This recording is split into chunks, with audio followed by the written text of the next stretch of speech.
نحمده ونصلی علی رسولہ الکریم۔ جامعہ انوریہ حیدرآباد باب العلم انوریہ ایجوکیشنل سوسائٹی کی جانب سے تفسیرات احمدیہ کے درس کا سلسلہ جاری ہے۔ آج ہم مسئلہ نمبر 101 پڑھیں گے۔ مسئلے کا عنوان ہے شراب اور جوئے کی حرمت کا بیان۔ بسم اللہ الرحمن الرحیم۔ یا ایہا الذین آمنوا انما الخمر والمیسر والانصاب والازلام رجس من عمل الشیطان فاجتنبوه لعلکم تفلحون۔ انما يريد الشيطان ان يوقع بينكم العداوة والبغضاء في الخمر والميسر ويصدكم عن ذكر الله وعن الصلاة فهل انتم منتهون۔ صدق الله العظيم۔ یا ایہا الذین آمنوا، اے ایمان والو، انما الخمر والمیسر والانصاب والازلام، بے شک شراب، جوا، انصاب اور ازلام رجس من عمل الشیطانی، ناپاک شیطانی کام ہے۔ فاجتنبوہ لعلکم تفلحون، لہذا ان سے پرہیز کرو، بچو تاکہ تم فلاح پاؤ۔ انما یرید الشیطان، شیطان یقیناً چاہتا ہے، ان یوقع بینکم العداوۃ والبغضاء فی الخمر والمیسر، کہ تمہارے درمیان شراب اور جوئے کے ذریعے عداوت ڈالے اور بغض ڈالے۔ وَيَصُدَّكُمْ عَنْ ذِكْرِ اللَّهِ، اور تمہیں اللہ کے ذکر، وعن الصلاۃ، اور نماز سے روکنا چاہتا ہے۔ فَهَلْ أَنْتُمْ مُنْتَهُونَ، پس کیا تم رکنے والے ہو۔ ملا جیون علیہ الرحمہ آگے فرماتے ہیں، شراب کے بارے میں نازل ہونے والی 4 آیتوں میں سے یہ آخری آیت مبارکہ نزول کے اعتبار سے آخری آیت ہے، یعنی شراب کی حرمت چونکہ آہستہ آہستہ نازل ہوئی تو 4 آیتوں کے ذریعے شراب کی قطعی حرمت کو بیان کیا گیا۔ تو ان 4 آیتوں میں یہ سب سے آخری آیت ہے، اس لیے کہ سب سے پہلی آیت جو اس بارے میں نازل ہوئی وہ یہ قول باری تعالیٰ ہے، وَمِن ثَمَرَاتِ النَّخِيلِ وَالْأَعْنَابِ تَتَّخِذُونَ مِنْهُ سَكَرًا وَرِزْقًا حَسَنًا۔ اس سے شراب کے حلال ہونے کا مفہوم نکلتا ہے،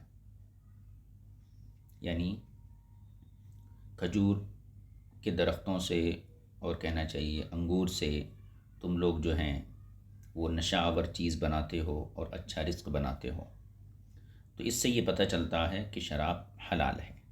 اس کے بعد دوسری آیت نازل ہوئی، قُلْ فِيهِمَا إِثْمٌ كَبِيرٌ وَمَنَافِعُ لِلنَّاسِ، یعنی یسألونک عن الخمر والمیسر قل فیہما اثم ومنافع للناس، یہ آیت نازل ہوئی جس کا مفہوم یہ ہوتا ہے کہ شراب کے اندر گناہ ہے۔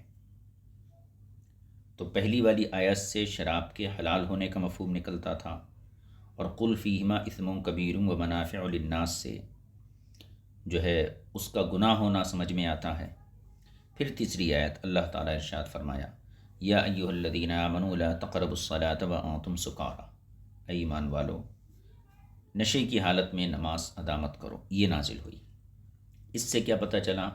اس سے صرف نماز کی ادائیگی کے وقت حرمت مفہوم ہوتی ہے، یعنی آہستہ آہستہ تدریجاً اللہ رب العزت نے شراب کی حرمت کو نازل فرمایا۔ چونکہ اہل عرب شراب کے عادی تھے، ہر دسترخوان پہ، ہر محفل ان کی شراب سے آراستہ تھی، لہذا اسی صورت میں اگر بیک وقت شراب کی حرمت کو نازل کیا جاتا تو ممکن تھا کہ یہ شاک گزرتا، لیکن نبی پاک صلی اللہ علیہ وسلم کی رحمت کو دیکھتے ہوئے، اور یہ بھی حضور کی رحمت ہی ہے کہ اللہ تعالیٰ نے آہستہ آہستہ شراب کی حرمت کو نازل فرمایا۔ تو پہلی آیت سے یہ پتہ چلا کہ شراب کے حلال ہونے کا مفہوم نکلتا تھا، دوسری آیت سے اس کے گناہ کی طرف اشارہ کیا گیا، اور تیسری آیت سے یہ بتایا گیا کہ نماز کی حالت میں شراب مت پیو۔ اس کے بعد یہ دونوں آیتیں نازل ہوئیں جو ہم نے اوپر مسئلے کے ضمن میں پڑھی تھیں، یا ایہا الذین آمنوا انما الخمر والمیسر والانصاب والازلام رجس من عمل الشیطان فاجتنبوہ لعلکم تفلحون، اور اس کے بعد والی آیت۔ تو آخر میں یہ آیت نازل ہوئی۔ یہ گفتگو مکمل طور پر سورۃ البقرہ میں گزر چکی ہے۔ اب آگے دیکھیے، امام زاہد رحمۃ اللہ علیہ نے یہاں طویل گفتگو کی ہے، جس کا خلاصہ یہ ہے کہ حضرت سعد ابن ابی وقاص فرماتے ہیں کہ 4 آیتیں میرے متعلق نازل ہوئیں جن کے نزول کا سبب میں بنا۔ سب سے پہلی آیت اس وقت اتری جب مجھے بدر کے دن ایک تلوار لگی، ایک تلوار ملی۔ میں نے سرور کائنات صلی اللہ علیہ وسلم سے عرض کیا، یا رسول اللہ، یہ تلوار آپ مجھے مال غنیمت کے طور پر عطا فرما دیں۔ یعنی بدر کے موقع پر آپ کو ایک تلوار ملی تو آپ نے اس کو چھپانے کی کوشش نہیں کی، بلکہ حضور کے پاس حاضر ہو کر آپ نے عرض کیا، رسول اللہ، آپ یہ تلوار مجھے مال غنیمت کے طور پر عطا فرما دیں۔ آپ نے ارشاد فرمایا، جاؤ جہاں سے اٹھائی ہے وہیں رکھ دو۔ میں نے 3 مرتبہ عرض دہرائی، یعنی میں نے 3 مرتبہ اپنا معروضہ حضور کی خدمت میں پیش کیا تو اللہ تعالیٰ نے یہ آیت نازل فرمائی، یسألونک عن الانفال، لوگ آپ سے مال غنیمت کے بارے میں پوچھتے ہیں۔ تو یہ آیت میرے حق میں نازل ہوئی، یعنی سعد ابن ابی وقاص کے حق میں۔ دوسری اس وقت نازل ہوئی جب میں بیمار تھا، تو میں نے رسول کریم صلی اللہ علیہ وسلم سے درخواست کی کہ میں کسی کو وصیت کرنا چاہتا ہوں۔ میں نے یہ درخواست بھی بار بار کی، جس پر قول باری تعالیٰ نازل ہوا، کتب علیکم اذا حضر احدکم الموت، یہ آیت نازل ہوئی۔ اور تیسری کے اترنے کا سبب یوں ہوا کہ میری ماں نے میرے اسلام قبول کرنے کے بعد مجھے کہا کہ میں تم سے تب ناراض ہوگی جب میں تم سے تب راضی ہوں گی جب تم کفر پر آ جاؤ۔ یعنی میری ماں میرے اسلام لانے کے بعد اپنی رضامندی کی یہ شرط لگائے کہ جب تک تم کفر پر نہیں آ جاتے ہو میں تم سے راضی نہیں ہوں گی۔ اس پر اللہ تعالیٰ نے یہ آیت نازل فرمائی، وَوَصَّيْنَا الْإِنسَانَ بِوَالِدَيْهِ حَمَلَتْهُ أُمُّهُ وَهْنًا عَلَى وَهْنٍ وَفِصَالُهُ فِي عَامَيْنِ أَنِ اشْكُرْ لِي وَلِوَالِدَيْكَ إِلَيَّ الْمَصِيرُ وَإِنْ جَاهَدَاكَ عَلَى أَن تُشْرِكَ بِي مَا لَيْسَ لَكَ بِهِ عِلْمٌ فَلَا تُطِعْهُمَا وَصَاحِبْهُمَا فِي الدُّنْيَا مَعْرُوفًا، یہ آیت نازل فرمائی۔ اور چوتھی آیت کی وجہ یہ بنی کہ ایک انصاری نے کچھ لوگوں کی دعوت کی، کھانا تیار ہو جانے پر ہمیں بلایا، ہم اس کے گھر گئے، کھانا کھایا اور وہاں شراب نوشی بھی کی، حتیٰ کہ ہم پر نشے کی حالت طاری ہو گئی اور اس حالت میں ایک دوسرے سے جھگڑا کرنے لگے۔ اس پر اللہ تعالیٰ نے یہ نازل فرمایا، انما الخمر والمیسر والانصاب والازلام رجس من عمل الشیطان، جو آیت ہم پڑھ رہے ہیں۔ خلاصہ کلام یہ ہے کہ یہ آیت مبارکہ شراب اور جوئے کے حرام ہونے میں نص ہے، اور ان دونوں آیتوں کی اس آیت سے حرمت قطعی ثابت ہوتی، یعنی شراب اور جوئے کی، ان دونوں کی یعنی شراب اور جوئے کی اس آیت سے حرمت قطعی طور پر ثابت ہوتی ہے۔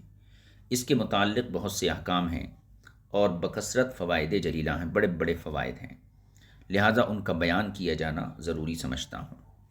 اور یہ بھی ضروری ہے کہ خمر اور میسر کی تعریف بھی بیان کر دی جائے۔ اب آگے دیکھیے، انگوروں میں سے نکالے گئے رس کو جب آگ پر پکایا جائے کہ اس میں جوش آنا شروع ہو جائے جس سے وہ گاڑھا ہو جائے اور جھاگ چھوڑ دے، اسے بالخصوص ہم احناف کے نزدیک خمر کہتے ہیں۔ یعنی قرآن میں خمر کا لفظ آیا ہے، یا ایھا الذین آمنوا انما الخمر، تم پر خمر حرام کر دی گئی۔ اب اردو میں ہم اس کا ترجمہ شراب کرتے ہیں، لیکن عربی زبان میں خمر ایک خاص قسم کے جوس کے اوپر، یا کہنا چاہیے رس کے اوپر اس کا اطلاق ہوتا ہے۔ انگوروں سے نکالا ہوا، کشید کیا ہوا رس جب پکایا جائے، اس میں جوش آ جائے اور گاڑھا پن آ جائے اور جھاگ چھوڑ دے تو یہ ہمارے یہاں خمر ہے۔ اور اہل لغت تو علم کے یہاں بھی یہی متعارف ہے، یعنی علماء کے درمیان اور اہل زبان کے یہاں بھی خمر کا یہی معنی متعارف ہے۔ بعض لوگوں کے نزدیک ہر نشہ آور چیز کو خمر کہتے ہیں۔ ہمارے نزدیک خمر کا ایک متعین معنی ہے، اور بعض حضرات کے نزدیک جو بھی نشہ آور چیز ہے وہ خمر ہے۔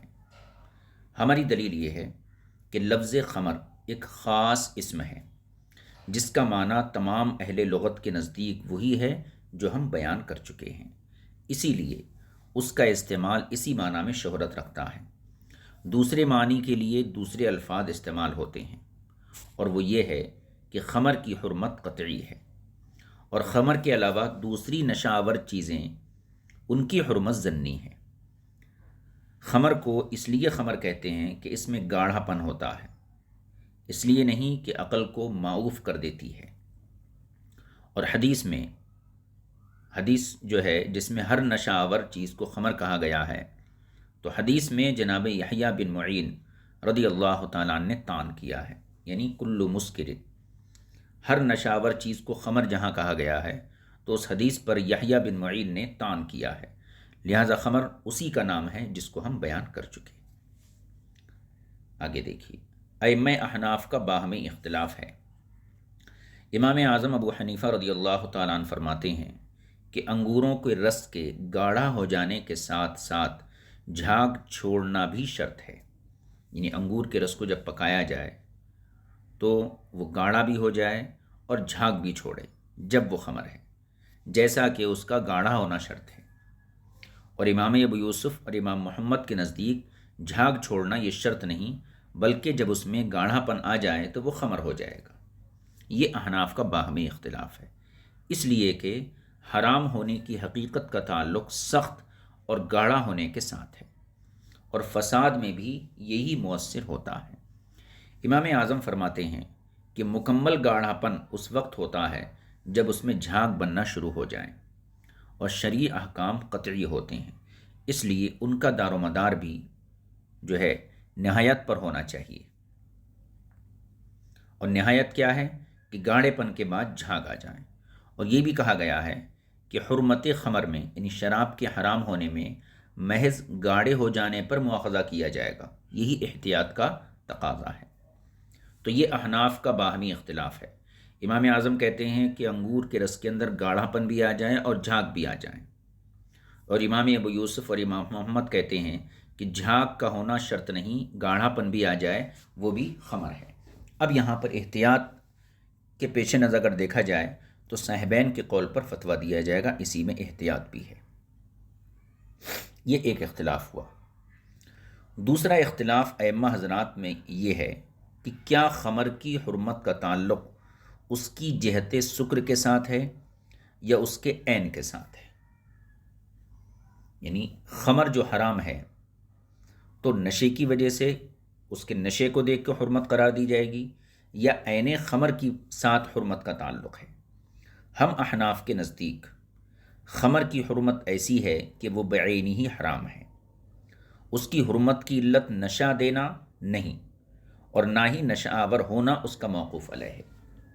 یعنی جس پر خمر کا اطلاق ہوتا ہے وہ حرام ہے، یہ حرام لعینی ہی ہے۔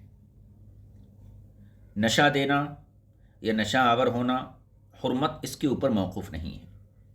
اب جو لوگ جو ہے کہنا چاہیے عادتاً شراب پیتے ہیں، تو تھوڑی بہت شراب پینے سے ان کے اوپر کوئی اثر نہیں ہوتا ہے، نہ انہیں نشہ آتا ہے، نہ اعضاء کے اندر کوئی قسم کی تبدیلی محسوس ہوتی ہے، تو کیا ایسا کرنے سے اس کو جائز قرار دے دیا جائے گا؟ ہرگز نہیں۔ خمر کا ایک قطرہ بھی حرام ہے، چاہے اس میں نشہ ہو یا نہ ہو۔ یہ احناف کا موقف ہے۔ اور کچھ لوگ یہ کہتے ہیں کہ اس میں سکر یعنی نشہ آور ہونا یہ وجہ حرمت ہے، کیونکہ اسی کی وجہ سے فساد ہوتا ہے۔ فساد یہ ہے کہ اللہ تعالیٰ کے ذکر سے منع کرنا، جب آدمی نشے میں آ جاتا ہے تو پھر اللہ کے ذکر سے رک جاتا ہے، اور نماز سے منع کرنا، نماز سے بھی رک جاتا ہے۔ ہمارے نزدیک یہ قول کفر ہے۔ یعنی جو لوگ یہ کہتے ہیں کہ خمر کی حرمت کی جو وجہ ہے وہ سکر ہے، ہمارے یہاں یہ قول کفر ہے، کیونکہ اس سے کتاب اللہ کا انکار ہوتا ہے۔ دیکھیے، اللہ تعالیٰ نے خمر کو رجس کہا ہے، فرمایا رجس من عمل الشیطان، اور رجس اسے کہتے ہیں جو محرم العین ہو، یعنی جو اپنی ذات کے اعتبار سے حرام ہو، اور اسی پر امت کا اجماع منعقد ہے، اور اسی کی سنت متواترہ سے تائید بھی ہوتی ہے۔ لہذا خمر حرام لعینی ہی ہے، یہ نہیں کہ جب نشے سے خالی ہو تو پاک کہلائے۔ تو خلاصہ کلام یہ، ہمارے ہاں جس پر بھی خمر کا اطلاق ہوگا اس کا ایک قطرہ بھی حرام ہے، اور نشہ آور ہونا یہ خمر کی حرام ہونے کی علت نہیں ہے۔ پھر یہ کہ دو اختلاف ہو گئے۔ پھر یہ کہ خمر کی نجاست از قبیل نجاست غلیظہ ہے، جیسا کہ پیشاب نجس غلیظ ہے۔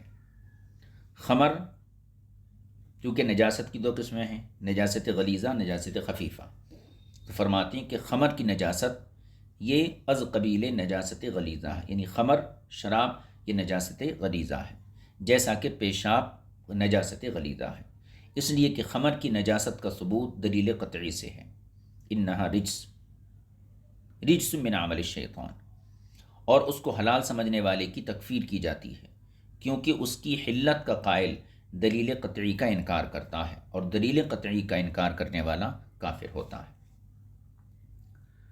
اب تیسرا مسئلہ، شراب کا مال متقوم ہونا مسلمان کے حق میں ساقط ہو جاتا ہے۔ مال متقوم یعنی جس کا لین دین قیمتاً ہوتا ہو۔ شریعت کی نظر میں مسلمان کے حق میں شراب مال متقوم نہیں ہے، یعنی اگر مسلمان کسی سے کوئی چیز خریدا اور بدلے میں جو ہے وہ ثمن کے طور پر شراب دیا اور سامنے والا بھی مسلمان ہے، تو ایسی صورت میں یہ شراب مال متقوم نہیں بنے گی، یعنی یہ قیمت اور دام بننے کی صلاحیت نہیں رکھتی ہے، حتیٰ کہ کسی کی شراب کو ضائع کر دینے والے اور اس کو غصب کرنے والے پر تاوان نہیں پڑے گا۔ یعنی اگر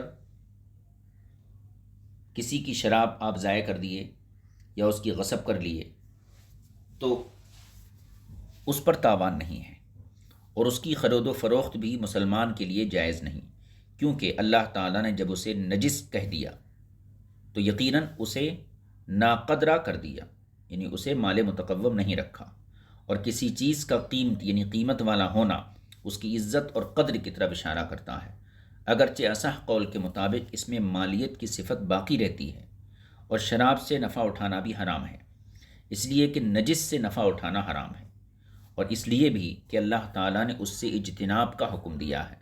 وہ فرماتا ہے فجتنبوہ، اس سے نفع اٹھانے میں اجتناب نہیں بلکہ قریب ہونا پایا جاتا ہے۔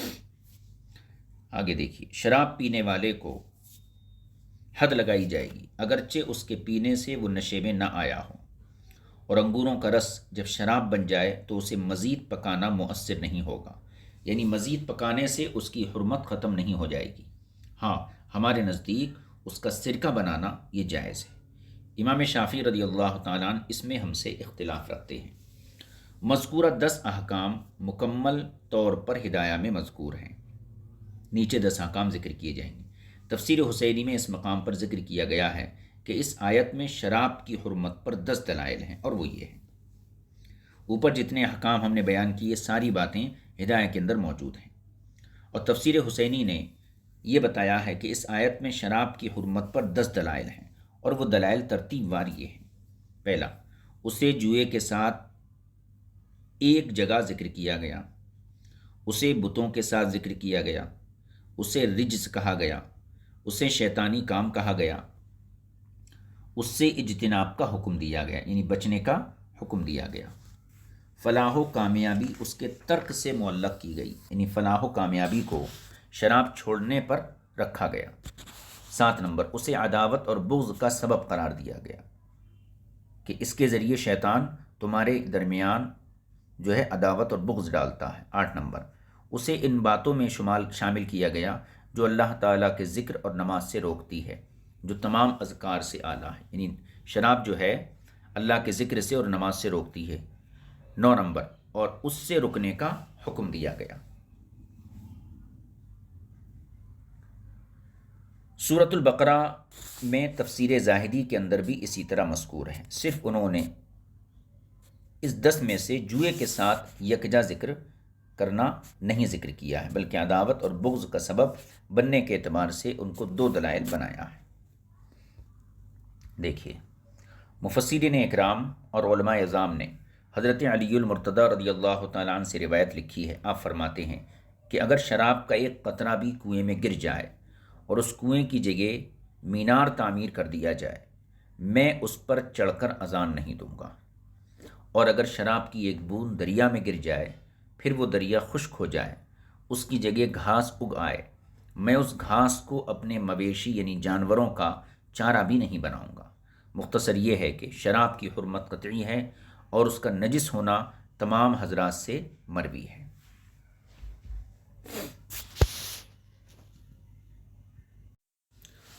آگے فرماتے ہیں، جب یہاں خمر کی حرمت بیان کی گئی جو لفظ قرآن میں آیا تھا، تو ضروری ہے کہ اس کے ماں سوا یعنی اس کے علاوہ شرابوں کی حرمت کی بھی گفتگو کی جائے۔ خمر کے بارے میں تفصیلی گفتگو ہو گئی، اب خمر کے علاوہ دوسری قسم کی شرابیں ہیں، ان کا حکم بھی بیان کیا جائے۔ فرماتے ہیں، خمر کے علاوہ 3 اور قسم کی شراب ہے، یعنی خمر کے علاوہ 3 قسم کی شرابیں اور ہیں۔ ان میں سے ایک کو بازق کہتے ہیں۔ انگوروں سے نکالے گئے رس کو اس قدر آگ پر پکایا جائے کہ اس کے 1/3 حصے سے کم حصہ سوکھ جائے۔ دوسری کو منصف کہتے ہیں، جس کا پکنے سے آدھا حصہ باقی رہ جاتا ہے۔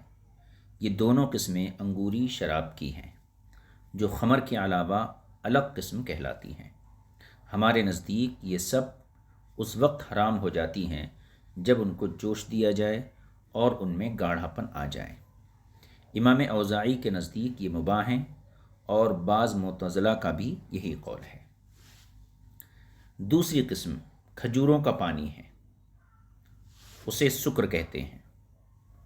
یہ تر کھجوروں کا پانی ہوتا ہے جسے ابھی پکایا نہ گیا ہو، یہ بھی حرام ہے، اور جناب شریک بن عبداللہ کے نزدیک مباح ہے۔ وہ دلیل یہ پیش کرتے ہیں اس کے مباح ہونے پر کہ اللہ تعالیٰ نے ارشاد فرمایا، وَمِن ثَمَرَاتِ النَّخِيلِ وَالْأَعْنَابِ تَتَّخِذُونَ مِنْهُ سَكَرًا وَرِزْقًا حَسَنًا۔ اس آیت میں اللہ تعالیٰ نے اس کو ہم پر احسان کے طریقے سے ذکر کیا، سکر کو، اور حرام چیز سے احسان کرنا یہ متحقق نہیں ہوتا۔ تو یہ شریک بن عبداللہ کی دلیل ہے۔ ہم اس کے جواب میں کہتے ہیں کہ آیت کریمہ یعنی جسے انہوں نے استدلال میں پیش کیا ہے، یہ آیت ابتدائے اسلام کے دور پر محمول ہے، جب شراب حرام نہیں ہوئی تھی، یا پھر آیت کریمہ میں ڈانٹ کا انداز ہے، احسان جتلانا نہیں، جیسا کہ ان قریب آ رہا ہے۔ یہ 2 قسمیں ہو گئیں۔ تیسری قسم منقع کا پانی، جو ابھی پکایا نہ گیا ہو، یہ بھی جب ابالا جائے اور گاڑھا ہو جائے تو حرام ہے۔ اس میں بھی امام اوزاعی کا اختلاف ہے، مگر یاد رہے کہ ان شرابوں کی حرمت اور خمر کی حرمت برابر نہیں۔ یہ جو 3 قسمیں یہاں ذکر کی گئیں خمر کے علاوہ، تو خمر کی حرمت اور ان شرابوں کی حرمت یہ برابر نہیں، اس لیے کہ خمر کی حرمت کتاب اللہ سے ثابت ہے، اور ان تینوں قسموں کی حرمت کتاب اللہ سے نہیں بلکہ فقہا کے اجتہاد سے ثابت ہے، حتیٰ کہ ان کی حرمت کا منکر کافر نہیں ہوگا۔ خمر کے علاوہ جو 3 قسم کی شرابیں ذکر کی گئیں، ان کا انکار کرنے والا، ان کی حرمت کا انکار کرنے والا کافر نہیں ہوگا، اور ان کے پینے والے پر حد اس وقت لگے گی جب اس کے پینے سے وہ نشے میں آ جائے۔ ٹھیک ہے، تو یہ فرق ہے ان کی نجاست پر۔ اب جو باقی جو خمر ہے وہ تو حرام لعینی ہے اور نجس ہے، نجاست غلیظہ کے طور پر، لیکن ان کے علاوہ جو 3 قسم کی شرابیں ذکر کی تو ان کے بارے میں فرماتے ہیں ان کی نجاست ایک روایت میں خفیفہ ہے اور دوسری روایت میں غلیظہ ہے۔ یعنی ہمارے فقہا سے اس سلسلے میں 2 روایتیں آئی ہیں۔ ایک روایت کے اعتبار سے یہ 3 شرابیں نجاست خفیفہ ہیں، اور ایک روایت کے اعتبار سے غلیظہ ہیں۔ ان کی خرید و فروخت جائز ہے، ان کو ضائع کرنے والے پر امام اعظم ابو حنیفہ کے نزدیک تاوان بھی ہوگا۔ صاحبین کا اس بارے میں اختلاف ہے، وہ کہتے ہیں وہ تاوان نہیں ہوگا۔ ان 3 کے علاوہ دیگر اقسام کی شرابیں جامع صغیر کی روایت کے مطابق مطلق حلال ہیں۔ ان میں تفصیلات ہیں جن کا یہاں ذکر کرنا مناسب نہیں ہے، یا جن کا یہاں ذکر کرنا نامناسب ہے، کیونکہ ان کا اس مقام پر ذکر کرنا غیر متعلق ہے۔ یہ ہو گئی شراب کی بات، خمر کی بات۔ ملا جیبن کہتے ہیں اب ہم میسر یعنی جوئے کی طرف آتے ہیں۔ قرآن کریم میں بطور نص جس جوئے کو حرام قرار دیا گیا ہے وہ ایسا جوا ہے جس کی مخصوص صفت اور طریقہ سورۃ البقرہ میں ذکر کیا گیا ہے، یعنی خاص قسم کے جوئے کو میسر کہا جاتا ہے، اور وہ طریقہ میسر صرف قمار کی شکل میں پایا جاتا ہے۔ لہٰذا شطرنج سے کھیلنا، نرد سے کھیلنا، اگر یہ قمار یعنی جوئے کے ساتھ ہو تو حرام ہوگا، کیونکہ اس صورت میں ان کے اندر حرمت کی علت پائی جائے گی۔ بلکہ عبارت النص سے ان کی حرمت ثابت ہوگی، کیونکہ میسر دراصل جوا ہی ہے اور یہ اس کی تعریف میں آتے ہیں۔ انتہائی طور پر یہ کہہ سکتے ہیں کہ شطرنج اور نرد کھیلنا مذکورہ صورت میں علت اور صفت مذکورہ میں موصوف ہیں۔ خود قمار میں شامل نہیں، صرف علت نے قمار بنایا، اور میسر خود بخود قمار کا نام ہے۔ اسی لیے صاحب کشاف نے سورۃ البقرہ میں تصریح کی ہے کہ میسر کے حکم میں شطرنج اور نرد بھی ہیں، اور تفسیر زاہدی میں سورۃ البقرہ کے اندر لکھا ہے کہ شطرنج، نرد، کعاب، بچوں کا اخروٹوں کے ساتھ کھیلنا اور ہر شرط لگی ہوئی چیز جوئے کے اندر شامل ہے۔ اور تفسیر زاہدی میں یہ لکھا ہے کہ شطرنج ہو، نرد ہو، کعاب ہو، یا بچوں کا اخروٹوں کے ساتھ کھیلنا ہو، بلکہ ہر وہ کھیل جس میں شرط لگی ہوئی ہو، یہ جوا ہے۔ اس میں رخصت اور اجازت اس وقت ہے جبکہ شرط ایک طرف سے ہو۔ تو اس قول پر اعتراض کیا جائے گا کہ حضرت صدیق اکبر نے مشرکوں کے ساتھ جو شرط باندھی تھی وہ دو طرفہ تھی، لہذا تمہارے قول کے مطابق انہوں نے غلط بات کی۔ اس کے جواب میں ملا جیون علیہ رحمہ فرماتے ہیں کہ ان کا یہ فعل، یعنی صدیق اکبر کا یہ شرط لگانا، جوئے کی تحریم سے قبل کا ہے، جوئے کی حرمت نازل ہونے سے پہلے کا ہے، جس کو بعد میں منسوخ کر دیا گیا۔ اور اگر جوئے کے بغیر ہو تو نرد بالاجماع حرام ہے۔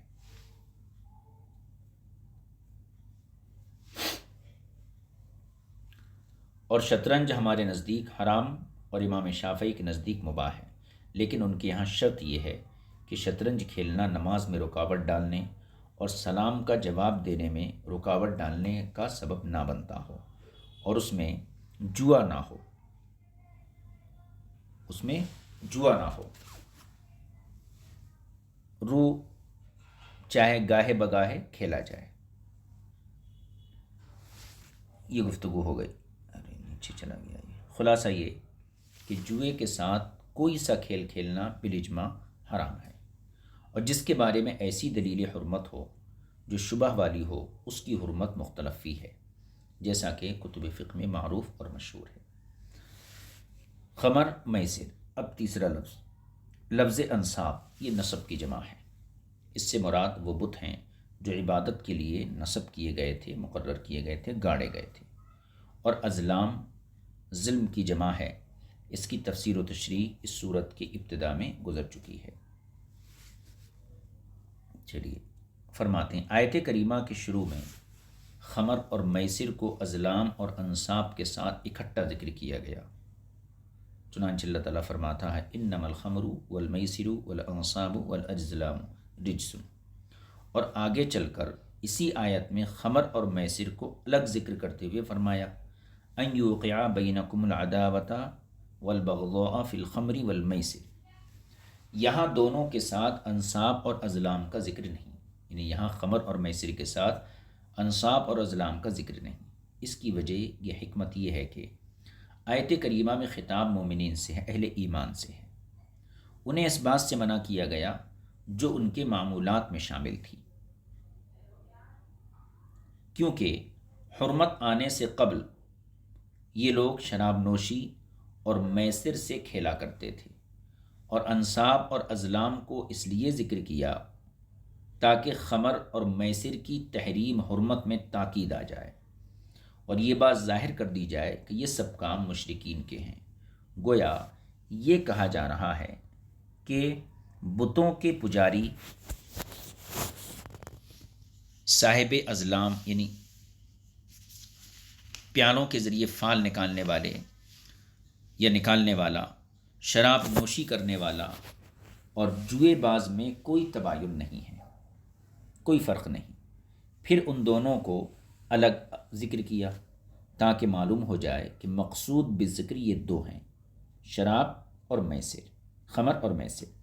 باقی رہی یہ بات کہ جوئے اور شراب نوشی کی خرابیوں میں اذکار میں سے صرف نماز کو لیا گیا، یعنی شراب اور جوئے کے جو نقصانات ہیں اس میں سے ایک نقصان یہ ہے کہ یہ اللہ کے ذکر سے روکتا ہے، تو اللہ کے ذکر تو بہت ہیں، ان میں سے صرف نماز کو لیا گیا، حالانکہ ہر قسم کے اذکار سے یہ چیزیں روکتی ہیں۔ اس کی وجہ یہ ہے کہ نماز جو ہے درجے کے اعتبار سے تمام اذکار میں اعلیٰ ہے۔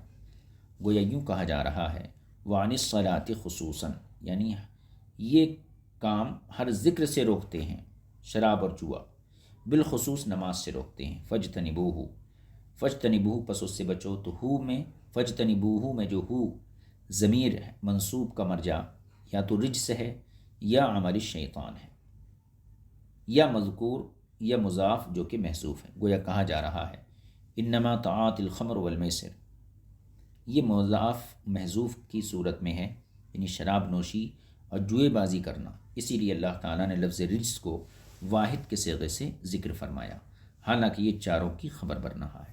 کذالک فی التفاسیر، یہ مسئلہ نمبر 101 تھا جو یہاں مکمل ہو گیا۔ اب اس کے بعد کا جو مسئلہ ہے اس کو انشاءاللہ آئندہ نشست میں آپ کی خدمت میں پیش کیا جائے گا۔